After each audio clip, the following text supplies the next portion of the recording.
If you haven't heard about Anchor by Spotify, it's the easiest way to make a podcast with everything you need all in one place. Let me explain. Anchor has tools that allow you to record and edit your podcast right from your phone or computer. When hosting on Anchor, you can distribute your podcast on listening platforms like Spotify, Apple Podcasts, and more. It's everything you need to make a podcast in one place. And best of all, Anchor is totally free. Absolutely free. So download the Anchor app or go to anchor.fm to get started.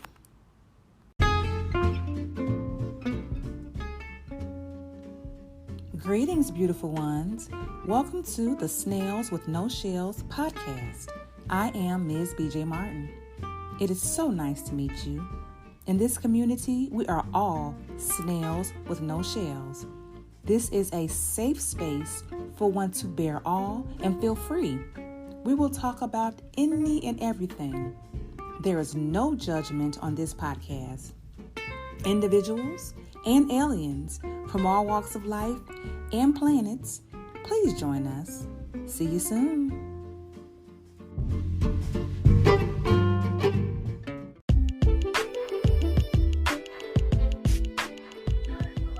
Beautiful ones, I am Ms. BJ Martin, and this is Snails with No Shells. Leave that shell at the door. Now, without further ado, I would like to introduce my next guest. This is College Park, Georgia's own rapper, entertainer, businessman, entrepreneur, father, OG, etc., etc. Black-owned Seaboard. Hey, Snails with no shells. Greetings, Miss Martin. Greetings. Yeah, thank you so much. Thank you for coming on my podcast. I appreciate it. Say lesser than less. How you doing this evening? I am wonderful. How are you? I can't complain. Took my time out today to sit down with Snails with no shells. You feel? Yes. Thank you so much. We appreciate you. Thank you. Okay, and before we go any further, I would like to dedicate this show to your father, Mr. James Andrews. Oh, you're so sweet. Rest in peace, Pop. Yes. James Franklin Andrews. Yes. Junior. All right. Rest well with the ancestors, Mr. Andrews. Thank you so much. Yes, you're welcome. All right, so let's get into it. So we know you're College Park, Georgia's own. So the first question I'm going to ask you is, are you a Grady baby? Well, let's clear something up. Okay. Everybody in Atlanta think you're supposed to be tough because you're a Grady baby. Now, my brother a Grady baby, my sister's not, and drum roll, please. No, I'm not a Grady baby. Now, here's the thing. The reason I wasn't a Grady baby because at the time, my family, we had good insurance. So I was a Northside baby. So I was born at Northside Hospital. So let's put some respect on Northside Hospital name because Northside Hospital has delivered a lot of prominent babies in Atlanta, Georgia. How about that? All right, prominent. All right, so to my understanding, from what I've heard, word on the streets is that if you were not born in Grady, then your parents was bougie. I mean, you want to call that. I just said my parents had insurance at the time. My dad was an air traffic controller, so we had a little insurance. Oh yeah. Y'all sure did. My uncle was an air traffic controller as well. Yep. Awesome. Okay, so if I knew nothing about the ATL or College Park, where would you tell me to go eat, or where would you recommend that I should go eat? In the ATL or College Park. Well, ATL, I say Local Green Atlanta. It's a pescatarian restaurant, if I said it right, where there's seafood and vegans mixed, whatever that is. Mm-hmm. So it's that kind of restaurant. They got good food. They got shrimp burgers. They got kryptonite shakes. They got some good stuff over there. Mm-hmm. College Park. What's the best restaurant we might have? We might have the Tropical Restaurant, the Smoke Room. We got a Chicago restaurant out here too. What's the Chicago place that sells the good chicken wings? But we got a lot of stuff out here on the south side. Just come down Old National, you'll find a lot of little hidden gems. Ooh, Old National. You sure will.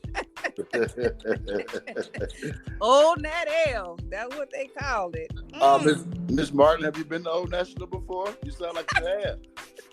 Well, I'm supposed to be pretending like I know nothing about Atlanta, but since you asked me, yes, I have visited Old National many times in my day. That used to be my old stomping ground. Congratulations. back in the 90s, 2000, early 2000. You've been Southside baptized. Yes, and actually, when I first moved to Georgia, I moved straight to College Park. I stayed in some apartments in College Park off Riverdale Road. Yeah, that's why all y'all come to land. Yep, right in 93. Yeah, moved right to College Park. So most people stop at Marietta. They stay up north, so, or Gwinnett or something like that. We came to the dirt. Did you hear me? I hear you. Yeah. Okay, so where should I go for entertainment? In Atlanta? Mm-hmm. Well, there's plenty of places you go for entertainment in Atlanta. We have the City Winery. You ever been out to the City Winery? I haven't. City Winery. We have the Beltline. The Beltline is a pretty nice place. We have State Farm Arena. Oh, man, we got a lot of comedy theaters. We have Atlanta Comedy. We have Uptown Comedy. There's a lot of places in Atlanta. Okay. You gotta get out and enjoy it. Okay. All right. And I was going to, next question was, what is Atlanta known for? Like, Big booty hole! Oh!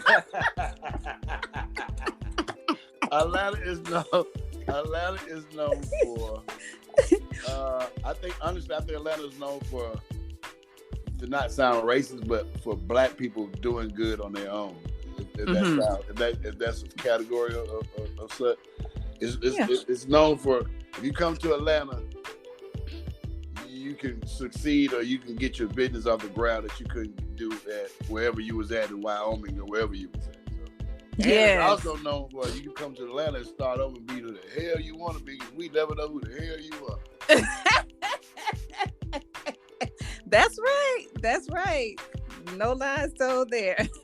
But I got a rule. I says a lot of people come to Atlanta, they stay from 1 to 5 years. After 5 years, if you still here, then you gonna be here. But in Atlanta will eat you up real quick because a lot of people come here instead of handling their business, they want to party, entertain, they want to play, they want to repeat, party, entertain, play, repeat. Then after a while, it catches up with you. Then now you back at mama house and now you stuck like Chuck. So you got to come to Atlanta and stay focused too. It's fun and games too, but there's a lot of business behind the line too. Yeah, because you will get caught up. Because I know when I first moved down here, it was somewhere to go every day. I bet. Every day was somewhere to go. It'll slow down now. We a little older now. Oh yeah, we're too old for that. Oh yeah, I did that. Yeah, I'm good. We're good on that. Okay, awesome. All right, now tell us what it was like growing up in College Park. Well, to me, College Park, it raised a lot of independent hustlers to me. A lot of musicians, a lot of just entrepreneurs, a lot of people that stick together, that share knowledge of wealth so the others can make money with the other person. However that may be or whatever you're doing. But College Park is it's a home. It's still a home to this day. We all know each other. When we all out of town together, it's like a one big family. It's like how New Yorkers do when they come to a city. They all unite. So see one College Park, there's another College Park somewhere around, and you already know we all together. So it's still home to me. I still love College Park. And I still do for the community. Banneker High is my high school. Okay. Old National Park, Wickamar Park, Red Oak, Riverdale, Fayette County, all that. Southside, Jonesboro, you know. Okay. And you do some other things too, besides the things that we mentioned, father and businessman and all that. Do you what do you do outside of that? In what kind of category, man? Because you play sports, right? Oh yeah, I'm dealing with an injury right now. I also play. I play softball for a church league. For the church league, we have a 12 team softball league. I play in 2 leagues. I play one in Fayette County and one in Decatur. And the one in Decatur is an all black league. It's a real tough league.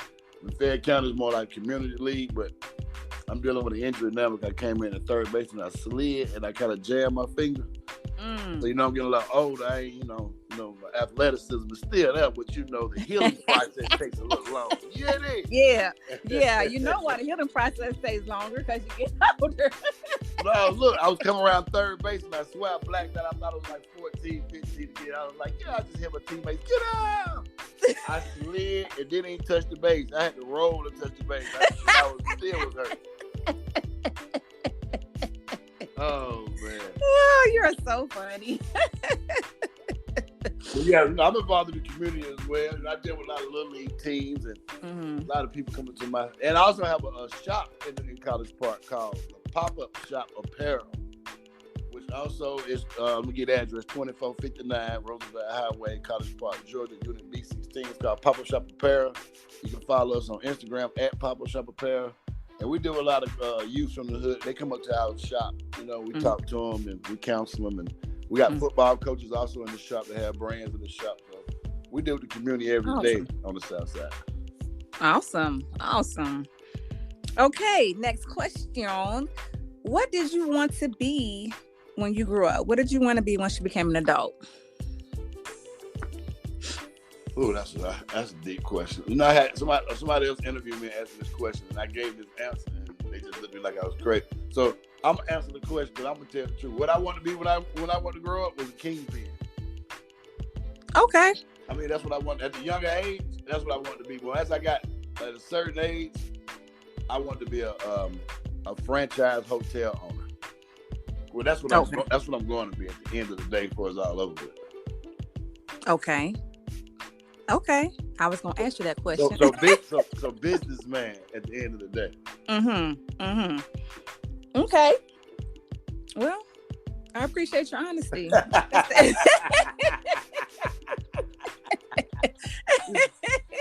Like I said, on this show, we leave them shells at the door. You don't need them. You be relaxed, open, so. All right. So, so tell us a little more about Black-owned Sea, because you got all these names. We got Black-owned Seabone, a.k.a. Dope Stories Corey, a.k.a. Inventory Corey. Keep going. Well, that's all I remember. How I got Black-owned name was like, I had wrote a rap. And in my rap, it was like so many success stories. It's like the rap basically like I can't remember the word, but it was like I put so many people on, so many success stories, they should call me Black-owned Seabone. And then we was on the bus ride, and Andre 3000 heard the rap, and he was like, that should be your name, because my name was Seabone at first, just Seabone. He was like, that should be your name, Black-owned Seabone. So from that day forward, I was Black-owned Seabone, and it was so crazy. It was way before the Black-owned wave even hit. Because my old man was like, maybe you should change your name from Black-owned. Like, no, I'm leaving my name. That's my name. That's me. I'm a representative. If it don't work, it just don't work. But I get the point he was making, but I stuck to my beliefs, and so now everything Black-owned. Black-owned. So it's like, yep. Sometimes you got to stick to your guns and it pay off. Okay, so that's the Black-owned Seabone. Okay, so Andre 3000 inspired that name. I mean, I can say he kind of stamped it or coined it. Okay. I ain't gonna say inspired because he listened to my lyrics, my bars I was spitting. Okay. He just took, what I'm saying? He took what you wrote. He took what you wrote. Okay. Right. He just took something about what I wrote. All right. I don't want to take nothing from you. Okay. Let's clear it up. I just want to clear it up. Man. Okay. But he did He did make me see something I didn't see, though. I would say that. Okay. All right. I like that. Okay. Dope stories, Corey. What's that?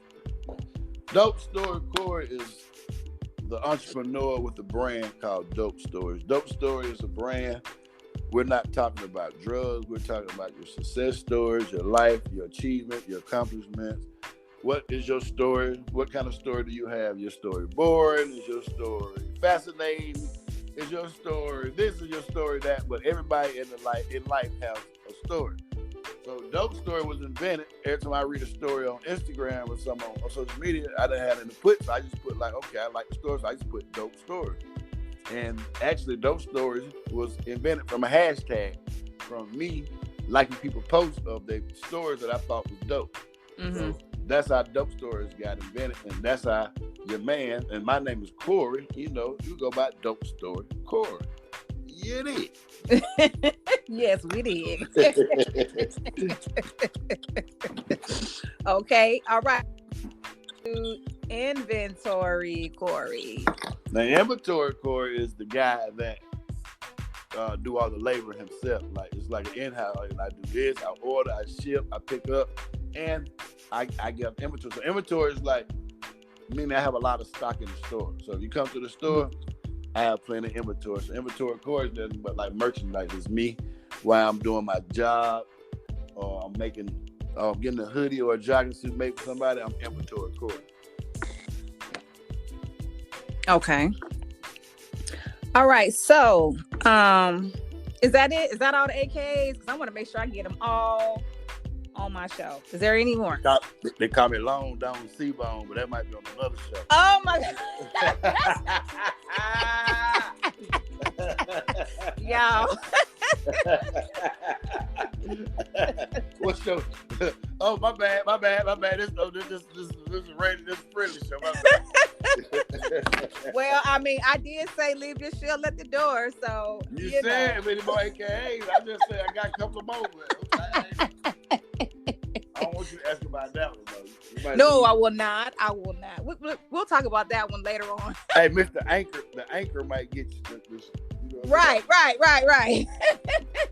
Well, nah, that's let me see. AKA Dope Story Corey, Black on C-Bone. Oh yeah, I'm the number one pick on your Dope Boy team too. That would be me also. All right. But we ain't gonna talk about that. But yeah. All right. But I was sticking with Black on C-Bone, AKA Dope Story Corey, AKA Inventory Corey. That's what we're running with in 2022. All right. I like it. Okay, so who or what inspired you to become a rapper? I think what really inspired me, honestly, is that when I used to hang with Outkast every day, and I started listening to their lyrics, and I was listening to certain things, some things they talk about, and I was like, hold on, that's my word, like, or I made that up, or or this or that, or just watching them how they move and how they groove, and just like, and then watching the checks they started getting. I think I was heavily influenced by Outkast, to say the least. Okay. And how old were you when you first? So how old were you when you first knew okay, I can rap? When I first started rapping, I was 21, 22. So we call that. So I was a late rapper. Yeah. But these days, 21, 22, you're an early rapper. You see what I'm saying? So it's like it doesn't change. So I was the backpack kid that was walking through rapping and beatboxing. I was like the hustling kid actually, and I just picked up the trade. If you must say that. Okay. So how did you meet? You said you used to hang around Outkast a lot. How did you meet them? I went to Banneker High School, and they DJ that went to Banneker High School, and Mr. DJ. We grew up together. So they first DJ they had was their DJ, which would be Rico Wade's first cousin is Mr. DJ. Me and him was close friends. And growing up in high school, we still are, in high school we was like buddy, how it goes. So I met and Andre cousin Kim and Sean used to go to Banneker, so I already knew Andre. And then we all just hooked up and just locked in one day. Okay. And the rest is history. Awesome. I love it. I'm learning a lot. So you were in a group initially. Like, did you start out solo? Did you start out with a group, or how did that? I was in the group, and we was on Criminal Records. What's the name of the group? Called Concrete. KONKRETE. 2 Okay. K. Concrete, which would be first started out. I had a rap partner. His name was Country CP, but he wanted to go do Fed time. So when he had to do Fed time, I had to switch group members, and I added little brother James would be Big Boy's little brother, and my cousin Super Nathaniel, which would be Super Nat. So I added them to the group, and then we got signed to Purple Ribbon. So I was on the Criminal first with the other rapper, and he couldn't make it. So he went to prison. So I filled his position in the group with Nat and Lil James, Super Nat and Lil James, and then we signed with Purple Ribbon Records. And we had a couple of songs on Purple Ribbon called "What's the Smell on Your Shirt." We had a couple of hit songs. We had a couple of songs. Lil Jon put a Crunk album out. We had some features on there. We did pretty good, but I don't think we got out for full potential at the deal. But I think we did pretty good. Do you remember like how long was the run for the group? About 10 years. We had a good run. That's a lot of magazines. We did a lot of stuff. We just never put our own album out. And I put a lot of mixed CDs out for the group out, but we could never get our own album out. But we was on Purple Ribbon Volume 1, Purple Ribbon Volume 2 CD. But we never got our own compilation out. And I think that was the downfall. Okay. Because I was going to ask you, so what would you, looking back, what would you have done different with... Been more independent. Okay. I would have been more, instead of putting the ball in somebody else's court, I would pick the ball up and start dribbling that motherfucker myself. Which I was doing anyway, but I would have did it more, like 100% more. You understand what I'm saying? I would have pressed the gas full throttle. I would have just been playing with doing it. I would have been more of, it got to get done, so let's get it done type of thing. Okay. So you would have basically just stepped up and just been that leader that you are. Right. Like either I would have stepped on toes or whatever. I would just really had to do it. You know what I'm saying? Oh, okay. I should have done it like that. Yeah, and then they were your friends, and you were younger. Right. I get it. Okay, so I wanted to ask you about Jack the Rapper. Jack the Rapper. Yeah, did you ever attend? I went to one Jack the Rapper on accident. Okay, what happened? We were just downtown one day and we just ended up down at the Jack the Rapper. So that's how I was like, how I ended up at the first Freaknik on accident. Downtown ride, like you just ride up on it, like, oh shit, it's lit over here. What's going on over here? Right, run right into traffic. That's how I ended up at the first Freaknik for real. Down at the AUC. I was down there with somebody else and didn't know where I was. You know, they probably knew what they was doing, but I didn't know what it was. But Jack the Rapper the same way. Probably hangs with some of my big homies. But I never performed, but never did anything like that. Jack the Rapper, but it was a big thing when it came to Atlanta. Right? Yeah, because I remember when I moved here. I want to say that next summer, like that might have been 94. No, 93, I think. I hadn't made it here yet. And I think 94, I think they were still doing it. Then they stopped doing it. So I didn't get a chance to go. And I want to say Tupac was at the last one that they had. Yeah, Tupac set it off. Yeah, that was the last one. And so I really wanted to ask you about it because I watch, hip hop shows or whatever on Netflix or whatever. Now, one thing I can't do, I can't sit here and lie to you about it. I never just been like I've been to MTV Awards, I've been to BET Awards. I can tell you about that, but I can't sit here and just tell you about Jack the Rapper.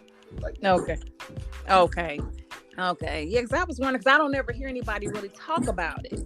They talk about everything else but Jack the Rapper. So,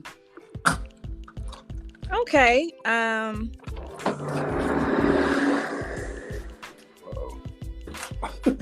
So what in the world? You on an airplane? So what was it like being you're a celebrity. You're a celebrity. You know, we all know Black-owned C-Bone. What was it like being a celebrity and having kids? Oh, that's a good one. You know, with me, when I had kids, when my kids, actually, I think when my success actually started is when I ended up raising my kids on my own. So now I know. So I'll just give you an example.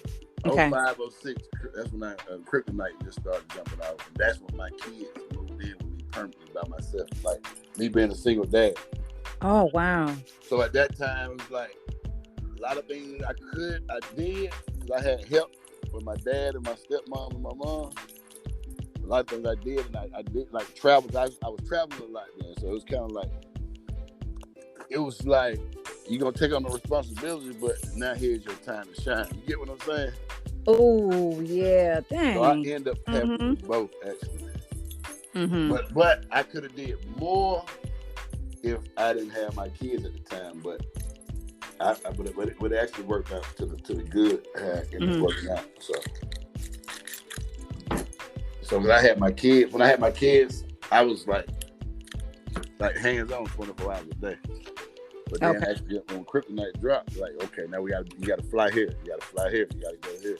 Now you gotta ask somebody to babysit. Now you don't want to be a bird. You understand what I'm saying?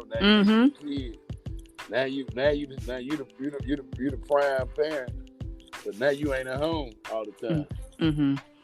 But I saw that. I just brought them out of town with me a lot. Brought my son on the tour bus. So okay. They got to spend time with me. Wow. That's deep.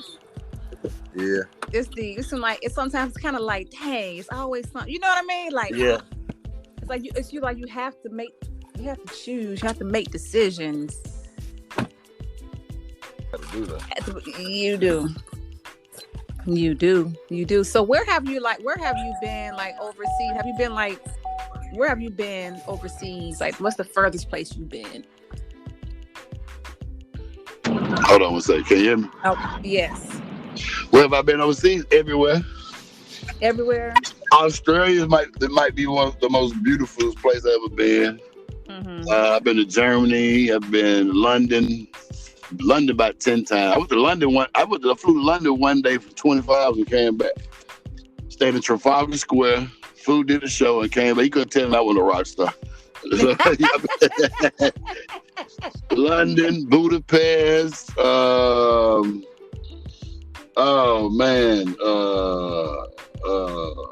everywhere. I've been everywhere. I'd have been done with everywhere on the map but Hawaii, and that's where I gotta go next. Okay, Hawaii. Yeah, I would like to go there too. Have you been to Africa? There too. I'm sorry, Africa. I apologize. Okay, Hawaii and Africa. Okay, so you want to go to Hawaii and Africa? Okay. So what? But I have 3 passports. You got 3 passports stamped? Was that what you said? Yeah, stamped up, not just stamped up. It's the passport terminology, baby. Oh. Excuse me. One day I will find out.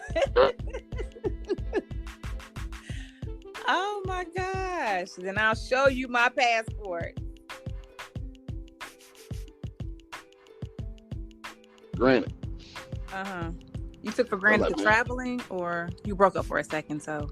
Nah, the time I took it for granted, just actually being in those places when you're kind of young. Like when I spent a lot of time in Amsterdam, and that was like, to some people that's like, I went to Amsterdam. To me, like I was in like a month, like 3 weeks. You know what I'm saying? So it was like, you kind of lived there. Yeah, I mean, I don't take it for granted, but it's like, I guess I got used to the traveling, I guess. Yeah. Okay, so abroad. You've been abroad. Yes, you've been abroad. I've been abroad. Yes. So after your 10-year run with the group Purple Star I messed that all up. Purple Ribbon All Star. Purple Ribbon All Star. After the 10-year run, what did you do after that? Well, after that, that's when so that's when about the time Kryptonite started. And actually, after that, I just started doing a lot of things on my own, a lot of solo projects, ventures. I ended up doing I ended up getting on Young Jock's album after Kryptonite, a song called Dope Boy Magic, and that album went 3 million platinum. I did a lot of little features with a lot of people. So I just kept working, kept doing my thing. Till times when I feel like that it was enough, and I hung up the cleats. You know how I go. Yeah, I do. Oh wow, that's interesting. So yeah, I was going to ask you. So you've done a lot. Is there anything else that you would like to do? Me personally, I think I want an artist. I think I'm gonna give me an artist next. Okay. I want an